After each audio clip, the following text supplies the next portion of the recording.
साला मैदान लागल बा खैनिया खाए जा। वो खैनियावा तो छूट गेला वहाँ। वो खैनी हाँ ना ना के जा मतलब खैनी तो खैनी खाए के रहलक। हवा एगो बहुत तवे तो खैनी वाला। आइए देखते हैं मजा आएगा। ए संग खैनी हो। हाँ खैनी तो हो भाई बाकी चूना ना हो। यार हम तो डिब्बा लेके चले खैनी तो बुला गए अपने खैनी ना चुना हो।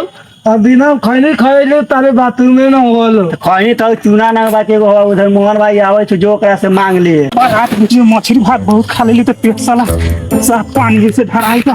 जल्दी जो ना तो बढ़ जाता हुआ मोहन भाई।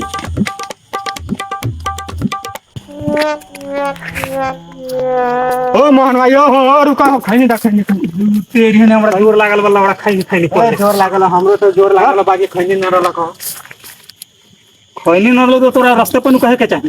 तो हम अभी देख जल्दी चुना लाओ चुना। हट ना जा सुनो ना होते हट जल्दी हट तो।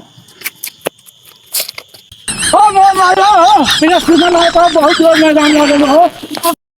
ओ तिया चुना ना हो दूर ओकरा खाइला परेशान गए ओकरा चुना ला निकले तो पीछे से निकाल लेबे जतना ले ले जड़का दो ना तो जड़का बार में साठ से छिले को बता भागल ना खनीला परेशान गए झाड़ लागल बा ये ना खनीला परेशान कर।